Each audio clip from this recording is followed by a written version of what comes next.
Civil hospital त्यो भन्दा ल्याएर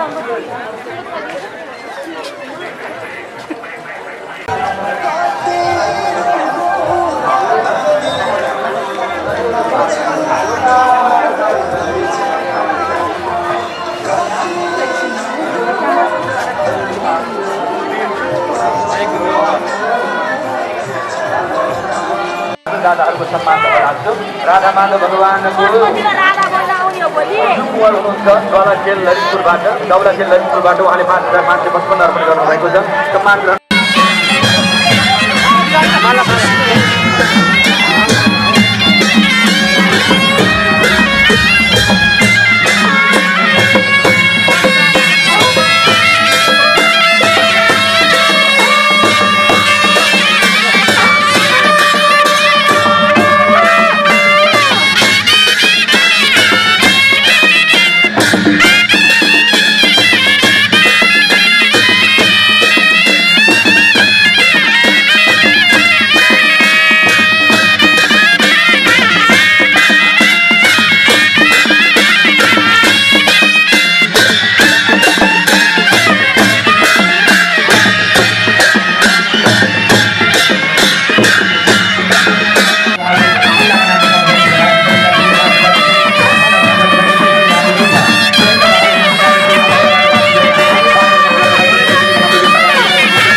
$26,511 अर्पण गर्नुभएको छ। नवलपरासी गैंडाकोटबाट जोरदार ताली बजाइदिनु होला। यसैगरी देवकुमारी रोका परिवारको तर्फबाट 5,505 अर्पण भएको छ भने आदरणीय पूज्य स्वामीवरहरूको आगमन हुँदै गर्दा सबैजनाले स्वागतार्थ जोरदार ताली बजाइदिनु होला। यसैगरी हाम्रो बीचमा शिला र शिभा गर्नुभएको छ। पद्मनारायण कटुवाल हुनुहुन्छ। शिवकुमारी कटुवाल परिवारले 5,105 अर्पण गर्नुभएको छ। हरिमाया युवराज कोइराबाट 5,155 रुपैयाँ, केशव कुमारी पौडेलज्यूबाट 5,105 रुपैयाँ, शान्तबराज्यूबाट 15,055 अर्पण गरेर बागमती प्रदेश काठमाडौँबाट शिलामा नाम लेखाउनु भएको छ। रेखबहादुर खत्री र मोतीमाया खत्रीज्यूबाट 15,155 अर्पण गरेर उहाँहरूले चौधरी नगरपालिका वडा नम्बर 6 बेलटार उदयपुरबाट विशेष शिलामा नाम लेखाउनु भएको छ। शर्मिला श्रेष्ठ हुनुहुन्छ। कागेश्वरी मनोहरा नगरपालिका वडा नम्बर 8 बाट 5,055 अर्पण गर्नुभएको छ। रुद्रबहादुर केसीज्यूले 5,005 अर्पण गर्नुभएको छ। यसैगरी लक्ष्मी गौतम हुनुहुन्छ। हाम्रो बीचमा धार्मिकदाता 5,555 अर्पण गर्नुभएको छ। ईश्वर र भक्त कमल देवी श्रेष्ठ उहाँहरूले 20,000 अर्पण गर्नुभएको छ। काठमाडौँबाट शिलामा नाम लेखाउनु भएको छ। मेनुका अधिकारीज्यूले 5,555 अर्पण गर्नुभएको छ। सरिता पराजुलीज्यूबाट 5,566 अर्पण गर्नुभएको छ। लक्ष्मी राज बेकुमाया कोजु परिवार हुनुहुन्छ। उहाँले 10,700 अर्पण गर्नुभएको छ। बालकुमारी नामी छानेज्यूबाट 5,105 अर्पण गर्नुभएको छ। दीपक भण्डारीज्यूले 5,055 अर्पण गर्नुभएको छ। पुष्प खतिवडेज्यूबाट 5,000 प्रदान भएको छ। यसैगरी भाइ राजा कर्मचारीज्यूबाट 5,555 पैसा अर्पण गर्नुभएको छ भने गोमा दाहालज्यूले 5,500 अर्पण गर्नुभएको छ। यसैगरी हाम्रो बीचमा हंसराज खड्का र अमृका खड्का हंसराज खड्का र अमृका खड्का 5,005 अर्पण गर्नुभएको छ। सिन्धुपाल्चोकबाट यसैगरी शान्ति बोगती प्रसाद अरियाल हुनुहुन्छ। जानुका देवी अरियाल वृत्तामूर्ति झापाबाट 11,105 अर्पण गर्नुभएको छ। गुरुवर्गलाई स्वागत गर्न चाहन्छु। बसन्ती चन्द्र बुढानील कण्ठबाट 5,505 अर्पण गर्नुभएको छ। भरत बहादुर भरत कार्की र कमला कार्की हुनुहुन्छ। कार्की परिवार काठमाडौँबाट 5,505 अर्पण गर्नुभएको छ। यसैगरी हाम्रो बीचमा अत्यन्त आदरणीय रामकृष्ण दासवासी धर्मप्रेमी आदरणीय व्यक्तित्व हुनुहुन्छ। राधा अधिकारीज्यूले काठमाडौँबाट त्यही क्रममा हामीलाई विशेष निमन्त्रण जुन पाएको थिए हाम्रा विश्वगुरु सद्गुरु नितिन सर विश्व भ्रमण क्रममा 195 देश जुन उहाँको जीव जागृति र जीव कल्याणको प्रति जुन चेष्टा छ, जुन आधार छ, जुन पहिला हाम्रो भविष्यवाणी भएको थियो लगभग 5,000 वर्ष पहिला भविष्यवाणी भएको थियो कि कलयुग जब 5505 नान्छ त्यो बेलामा हिन्दुस्तान प्रान्तबाट पन्जाब क्षेत्रबाट सतलुज नदीबाट एउटा मुक्तिदाता कर्णधार पुरै विश्वलाई हाँक्ने सद्गुरुको आगमन हुन्छ। त्यो सद्गुरु हाम्रो के मदनमणि पन्थबाट सञ्चालित हुन्छ। हाम्रा मदन साहबका 4वटा गद्दी, जुन कोतवाल गद्दी, धिमान गद्दी, आचार्य गद्दी र कडियार गद्दीप्रति नै भविष्यवाणी थियो। जुन मुक्तिदाता हुन्छ त्यो कडियार गद्दीबाट सञ्चालित हुन्छ र विश्वलाई हिन्दू, मुस्लिम, सिख, इसाईलाई एकताबद्ध गरेर, किनभने हामी सबै एउटै परमात्मा सन्तान हुन्। हामी सबै हिन्दू हो या मुस्लिम हो या सिख हो, इसाई हो, हामी माथिबाट बनेको होइन, यही टुक्रीको हो, यही बाँधेको हो, यही खण्डन भएको हो। त्यसले गर्दाखेरि 5000 वर्ष पहिला पनि सनातनको नाम एउटा नारा आउँथ्यो, आजभन्दा 5000 वर्ष पहिला, कि यो विश्वमा सनातन, न हिन्दू, न मुस्लिम, न सिख, इसाई, एउटै सनातन हो। र सनातन भनेको मूल जरोको विषयमा हाम्रा परम पूज्य गुरुजी, आदरणीय गुरुजी, सद्गुरुजीको मुखारबिन्दबाट तपाईहरू आफै सुन्नुहोस्, आफै बुझ्नुहोस्। बोलो सद्गुरुदेव की जय।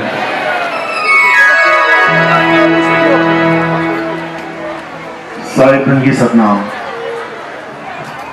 बोलिए परमपिता परमात्मा की, सत्य सनातन धर्म की, भगवान श्री कृष्ण की, भगवान भोले शंकर की, सभी सद्गुरुओं, सभी संत महंतों, सभी गुरुजनों के चरणों में शत शत नमन, कोटि कोटि नमन।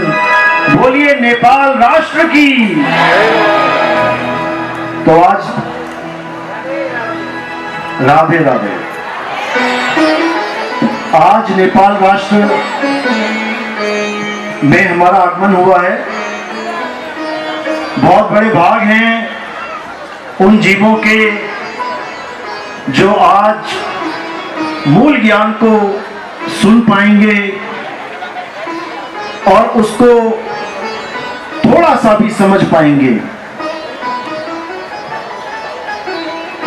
क्योंकि नेपाल में शुरू से ही सत्य सनातन धर्म का प्रचार आदिकाल से रहा है। इसलिए इस मूल ज्ञान को समझना नेपाल वासियों के लिए बहुत आसान होगा। बाकी राष्ट्रों में इस ज्ञान को समझना बहुत मुश्किल है, लेकिन नेपाल की एक ऐसी धरती है जहां पर शुरू से ही सत्य सनातन धर्म का परचम लहरा रहा है। और सबसे विशेष बात यह है, इस देश की सबसे बड़ी महानता यह है कि ये देश कभी किसी का गुलाम नहीं हुआ। पूरे विश्व में बड़े बड़े देश जो कहते कहाते देश हैं, वो तक गुलाम हो गए, लेकिन धन्य है यहाँ के नागरिक, धन्य है यहाँ के राजा और धन्य है यहाँ के गोरखा, जिनकी वजह से एक भी शासक इस देश पे राज नहीं कर पाया। तो उनके सम्मान में एक बार जोरदार तालियां।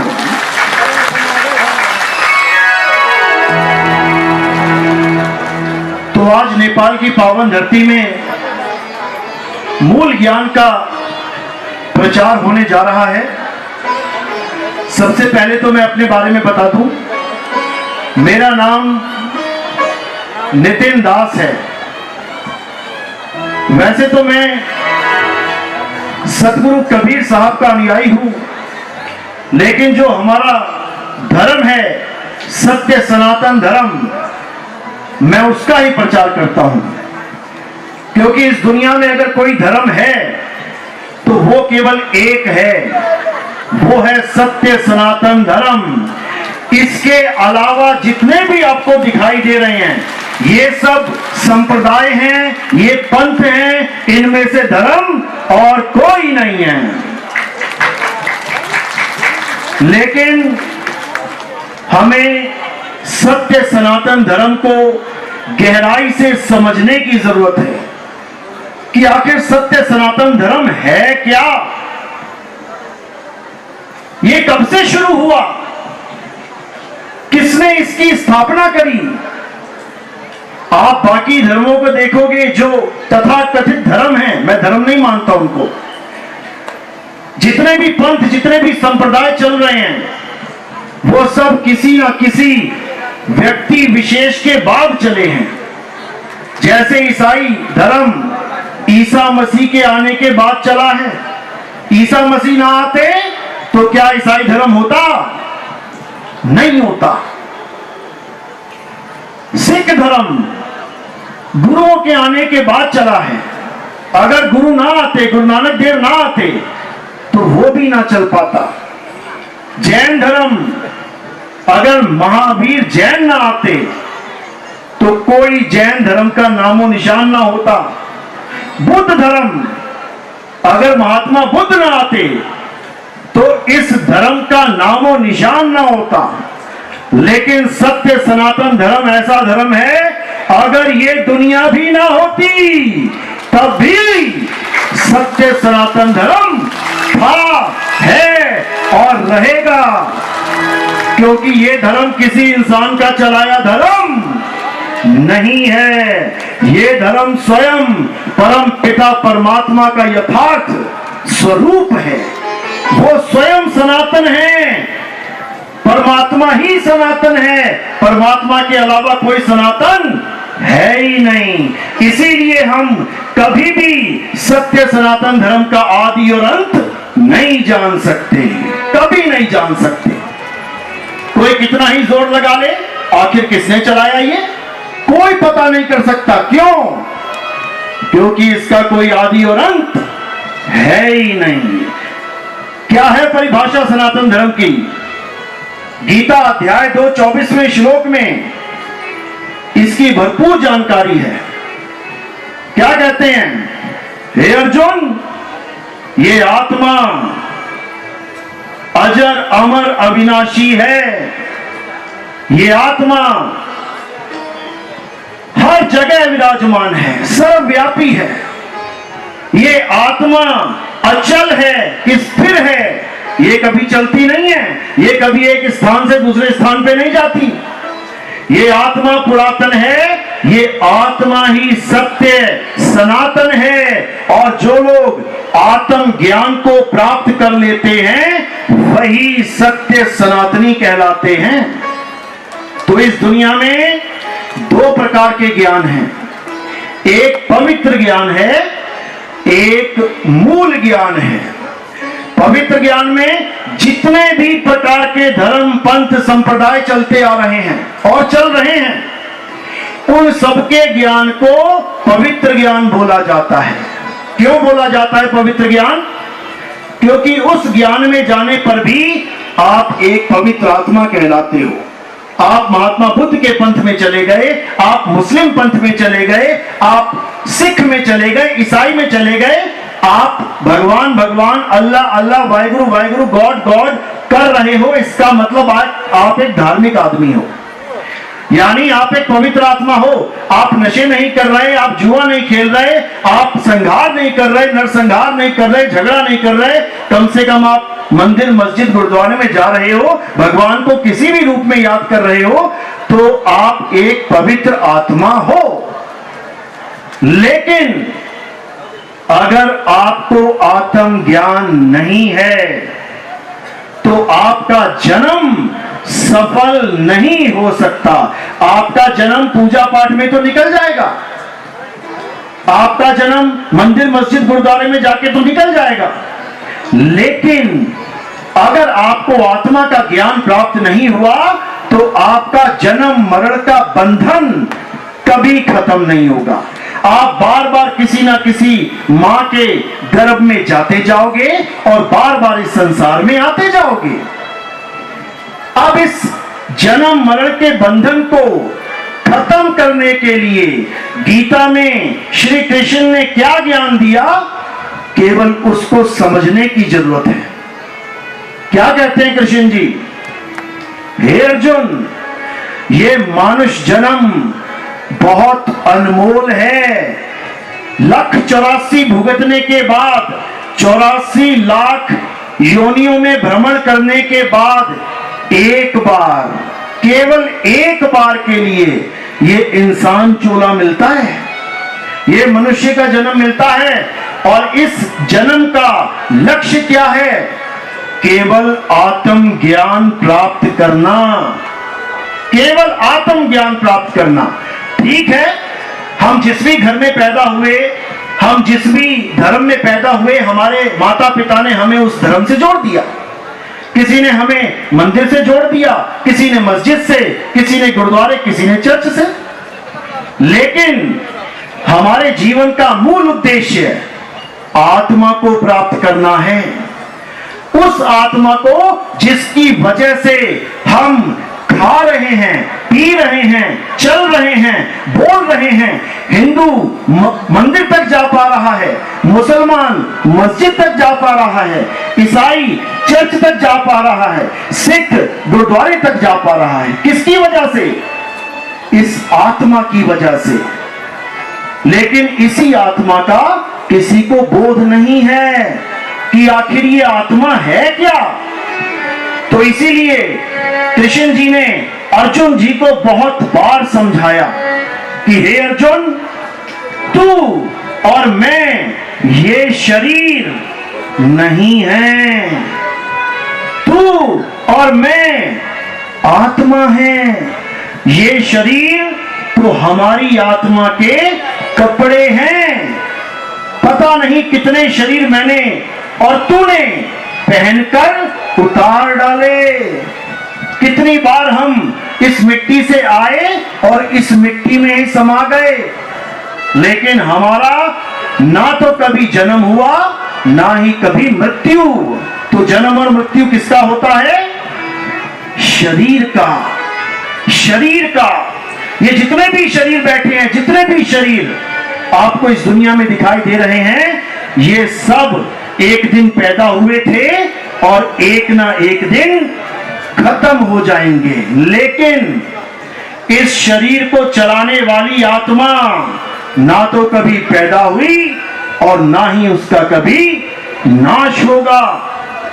इसी आत्म ज्ञान को अध्याय 2 में कृष्ण जी ने विस्तार से समझा रखा है। जरूर जरूर आप अध्याय 2 का अध्ययन रोज करें, क्योंकि गीता का ज्ञान आत्म ज्ञान है। यह सबसे ऊंचा ज्ञान है। केवल अपने आप को मंदिर, मस्जिद, गुरुद्वारे तक सीमित नहीं रखना है। आत्मा का ज्ञान प्राप्त करना है, आत्मा का ज्ञान। अध्याय 3 17वां श्लोक।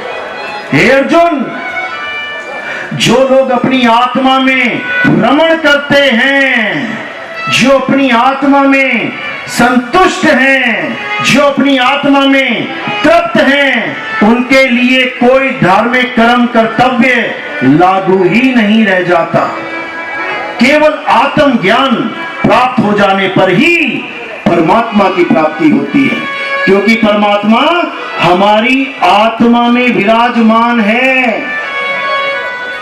यही कबीर साहब समझा रहे हैं। जीव तिल माही तेल है और जीव चकमक में आग, तेरा साईं तुझ में है, जाग सके तो जाग। हमारा परमात्मा हमारी आत्मा में विराजमान है। लेकिन दुख की बात यह है कि हमें अपनी ही आत्मा का ज्ञान नहीं है कि हमारी आत्मा आखिर है तो है कैसी। हम केवल शरीरों को देख के एक दूसरे को पहचान के बैठे हैं। मेरी माँ, मेरा पिता, मेरा दादा, मेरी दादी, मेरे बच्चे केवल शरीरों को पकड़ के बैठे हैं, लेकिन आत्मा को नहीं जान पा रहे। मेरी माँ कोई शरीर नहीं है, मेरी माँ एक आत्मा है। शरीर का नाश हो जाएगा, लेकिन मेरी माँ का कभी नाश नहीं हो सकता। इसी प्रकार हमारे भाई बंधु, हमारे रिश्तेदार, ये सब अजर अमर अविनाशी हैं। लेकिन जो कपड़े इन्होंने पहन रखे हैं, जो शरीर इन्होंने धारण कर लिए हैं, वो शरीर एक दिन नाश हो जाएंगे। इसीलिए कृष्ण जी ने अर्जुन को कहा, हे अर्जुन, इस रणभूमि में ये जितने महाराजा राजा तुम्हें दिखाई दे रहे हैं, इनमें से एक भी ऐसा नहीं था, ऐसा कोई समय नहीं था जब ये नहीं थे, और ऐसा कोई समय नहीं आएगा जब ये नहीं होंगे। तू चाहकर भी इनको नहीं मार सकता, क्योंकि ये सब आत्मा है। आत्मा, तू केवल इनके शरीरों का नाश कर सकता है, और अगर तू नहीं भी नाश करेगा तो एक समय ऐसा आएगा जब इनके शरीर अपने आप नाश हो जाएंगे। मृत्यु केवल किसी के मारने से नहीं आती, मृत्यु अपने आप भी आती है। जैसे ही इस देह का समय पूर्ण हो जाता है, वैसे ही मृत्यु इस शरीर को दबोच लेती है, खत्म कर देती है। लेकिन मृत्यु कभी आत्मा को खत्म नहीं कर सकती। नैनम छिंदंती शस्त्राणी नैनम दहती पावका न चैनम क्रोधंता पे ना शोषती मारता। हे अर्जुन, इस आत्मा को ना तो कोई शस्त्र काट सकता है, ना इस आत्मा को अग्नि जला सकती है, ना इस आत्मा को जल भिगो सकता है, ना ही इस आत्मा को वायु सुखा सकती है। इस आत्मा का कोई बाल बांका नहीं कर सकता। इतनी शक्तिशाली है ये आत्मा, लेकिन हमें इस आत्मा का ज्ञान ही नहीं है। हम केवल उन वस्तुओं को पकड़ के बैठ गए हैं जिनका जन्म होता है और मृत्यु होती है, जो खंडित हो जाते हैं, जो टूट जाते हैं। लेकिन कोई भी उस आत्मा को नहीं जान पा रहा जो अखंड है, जिसको कोई खत्म नहीं कर सकता। वो आत्मा ही सत्य सनातन है, और उसी आत्मा का ज्ञान प्राप्त करना हमारे मनुष्य जन्म का एकमात्र लक्ष्य है, एकमात्र। उसके अलावा हमारा कोई लक्ष्य है ही नहीं। तो कबीर साहब क्या कहते हैं? जल में मीन प्यासी मोहे देखत आवे हासी, आत्म ज्ञान बिना नर भटके कभी काबा कभी काशी। कि बिना आत्म ज्ञान के सब भटकते ही जा रहे हैं, कहीं भटकने की जरूरत नहीं है। तुम्हारा राम तुम्हारे घट में विराजमान है। इनका नाम राम क्यों रखा? किस कारण इनका नाम राम रखा? क्योंकि राम का मतलब होता है रमने वाला, जो सब घटों में रमा हुआ है। तुझ में राम, मुझ में राम, सब में राम समाया, अरे सबसे कर लो प्रेम जगत में कोई नहीं पराया। अब हिंदू तो राम को मानते हैं, लेकिन मुसलमान नहीं मानते। तो क्या उनके अंदर राम नहीं है? है। कौन सा राम? आत्म राम। वो आत्म राम सब घटों में विराजमान है। हिंदू में भी है, मुसलमान में भी है, सिख में भी है, ईसाई में भी है। कौन बिना आत्मा के चल रहा है भाई? लेकिन उस आत्म राम को ना जानकर अलग अलग धर्मों में बट गए, अलग अलग जात पात में बट गए, अलग अलग संप्रदाय में बट गए, और आत्मा का ज्ञान प्राप्त नहीं कर पाए। इसीलिए कृष्ण जी बार बार राधा कृष्ण भगवान को यति बेला काशीनाथ कोइराला, गीता कोइराला, त्यसै गरी सम्भिन्न पर्ने पितृहरू गंगा, जमुना, मनकामना, त्यसै गरी मनरा, वायु, अयु, गैडु, रम्त वायु, त्यसै गरी डक्ने वायु, कुइनाले थिचिएको वायु, आगो खलीमा परेको वायु, लडेर मरेका वायु, मरेका वायु तथा सम्पूर्ण पितृहरूको लागि स्वर्गीय रामनाथ र मिम कुमारी कोइरालाको सम्झनामा काठमाडौँ 16 बालाजुबाट रु 50,000 दान अर्पण गर्नुभएको छ।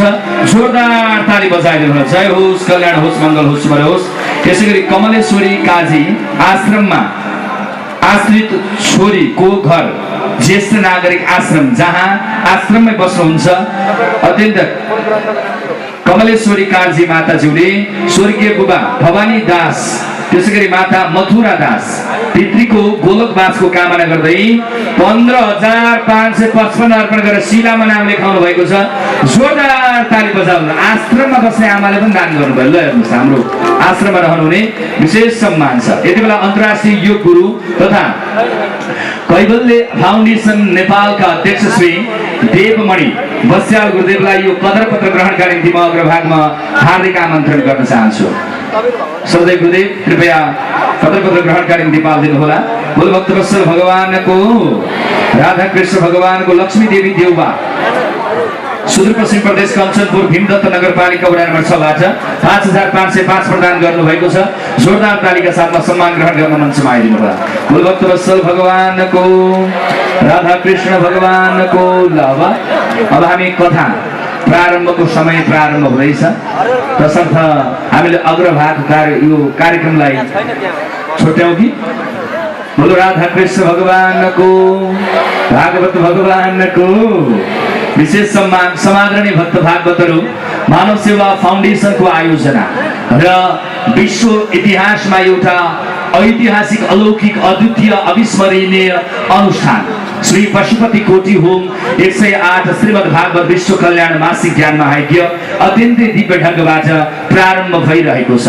असार महिनाको 28 गते हामी पूर्वाङ्ग गरेसँगै 28 गतेबाट प्रारम्भ भएको हाम्रो कोटी होमको हवन इत्यादि भगवानलाई आहुति अर्पण गर्ने कर्म प्रारम्भ भएको। झन्डै झन्डै कोटी होमको 1.25 करोड पञ्चाश्री मन्त्रबाट हवन इत्यादि कर्म गर्ने कार्य विधिसँग ढङ्गबाट प्रारम्भ भइसकेको छ लगभग। र अन्य देवी देवताहरूलाई स्मरण गर्दै हवन इत्यादि कर्म प्रारम्भ भइरहेको छ। र यो अनुष्ठान अत्यन्तै सुन्दर ढङ्गबाट नेपालमा मात्र होइन, विश्वभरिका सनातनीहरूको आज ध्यान दृष्टि नेपालको कोटी होम, त्यो पनि पशुपति कोटी होममा केन्द्रित गर्ने गरी यो अनुष्ठान विधिसँग ढङ्गबाट प्रारम्भ भइरहेको छ। यस्तो अद्वितीय, अविस्मरणीय, अलौकिक र कालजयी एउटा सुन्दर अनुष्ठान आयोजना गर्नुहुने मानव सेवा फाउन्डेसन नेपाल र यसको प्रमुख संरक्षक र कोटी होम ज्ञान महायज्ञका प्रमुख संकल्पकर्ता विश्वविख्यात कथावाचक, जसले दूर दराजका स्थानहरूमा गएर भगवत मार्गमा सबैलाई लाग्न प्रेरणा दिनुहुने र आफैमा विश्वविख्यात कथावाचक भागवतका सरस प्रवक्ता, परम पूजनीय, परम वन्दनीय, प्रातः स्मरणीय, हामी सबैका आस्थाका धरोहर भगवानका परम दास र भक्तहरूका आस बाल योगेश्वर विजयकृष्ण मूर्तिजी महाराजज्यूलाई एकपटक सबैजनाले जोरदार तालीले सम्मान व्यक्त गरिदिनु होला। निवेदन गर्दै आउनु सम्पूर्ण भक्त भागवतहरूलाई कोटी होम ज्ञान महायज्ञको सुन्दर कर्म भोलि कन्या पूजन हुँदैछ। हाम्रा छोरीहरूलाई हामीले देवीको स्वरूपमा पुज्ने गर्छौँ, मान्ने गर्छौँ र ढोग्ने गर्छौँ। तसर्थ भोलि कन्या पूजनको कार्यक्रममा सबै आफ्ना छोरीहरू र नातिनीहरूलाई ल्याएर यहाँहरू सहभागी हुनुहोला र कन्या पूजनको अनुष्ठानमा अगाडि बढ्नुहोला भन्दै यहाँहरूका साथसाथमा भोलि लोकप्रिय कलाकार, जनताका गायक बद्री पङ्गेनी, त्यसै गरी भोलि ऐतिहासिक यो अनुष्ठानमा हाम्रो विशेष गरी चलचित्र बुलाकीको टिम पनि सम्भवतः पाल्नु हुँदैछ। नायिका सुरक्षा पन्त लगायतको टिम र यसै गरी थुप्रै राष्ट्रका चर्चित पत्रकार, राजनेता, सन्त, महन्त र गुरुहरूको यहाँ आगमन हुने कुरा यहाँहरूलाई स्मरण गराउँदै यति बेला श्रद्धेय सद्गुरुदेवको यहाँबाट नृत्य सवारी हुँदैछ। उहाँलाई जोरदार तालिका साथमा यहाँको विश्व भ्रमण अत्यन्तै फलदायी, सुन्दर र दिव्य बनोस् र सनातन धर्मको ध्वजा विश्वभरि फहराउने यहाँको महत्त्वपूर्ण योगदान रहने कुरामा हामी विश्वस्त छौँ। एकपटक जोरदार तालीले सम्मान व्यक्त गरिदिनु होला। यति बेला हाम्रो बीचमा संस्कृति, पर्यटन तथा नागरिक उड्डयन मन्त्रालयबाट सुभद्रा भट्टराई घिमिरे जो प्रमुख पुरातत्व अधिकृत हुनुहुन्छ, उहाँलाई जोरदार तालिका साथमा आसन ग्रहण गर्ने हार्दिक अनुरोध गर्न चाहन्छु। असाध्यै आदरणीय व्यक्तित्व, भगवानको परम भक्त, कोटी होम ज्ञान महायज्ञलाई सफल बनाउन महत्त्वपूर्ण भूमिका यहाँहरूको तर्फबाट पनि रहेको छ।